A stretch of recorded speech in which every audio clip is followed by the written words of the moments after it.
जगद्गुरू संत तुकाराम महाराजांच्या पालखी सध्या यवतमध्ये मुक्कामी असेल। यवत ग्रामस्थांनी यंदाही अन्नदानाची 82 वर्षाची परंपरा भक्तिभावानं आणि उत्साहात जपली।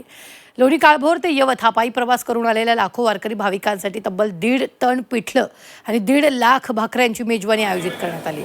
या भोजनाचा लाभ केवळ वारकरी भाविकच घेत नाहीत, तर पालखी सोहळ्यासाठी दिवसरात्र कार्यरत असलेले पोलीस अधिकारी, कर्मचारी, आरोग्य विभाग, महसूल, ग्रामपंचायत, आपत्ती व्यवस्थापन तसेच विविध शासकीय यंत्रणातील अधिकारी आणि कर्मचारी या पिठलं भाकरीचा आवर्जून आस्वाद घेतात। अनेक अधिकारी दरवर्षी यवतच्या पिठलं भाकरीच्या आतुरतेनं वाट पाहत असतात।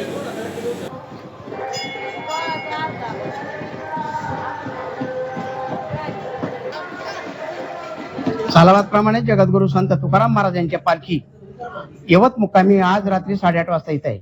पालखीबरोबर जास्तीत जास्त समाज आहे हे आम्हालाही समजले असल्यामुळं आम्ही या वर्षी गेल्या वर्षापेक्षा जास्तीत जास्त बेसन करण्याचा प्रयत्न केला आणि आज रोजी स्वयंपाक तयार आहे। पालखी कधी जरी आली 8:30ला येऊन पालखीचं एकदा आतमध्ये प्रस्थान झालं, आरती झाली की भोजन देण्यासाठी आम्ही गेटवरती सोय करतो। साधारणतः 1 महिन्यापूर्वी आमच्या मंदिरामध्ये मीटिंग होते आणि मीटिंग मध्ये आमचे ज्येष्ठ तरुण सहकारी हे बसून ठरवतात किंवा आपल्याला कशा पद्धतीने नियोजन करायचंय व दरवर्षी वारकऱ्यांची संख्या ही वाढतच जाते आणि दरवर्षीप्रमाणे आम्हाला त्या पद्धतीने ते नियोजन करावं लागतं।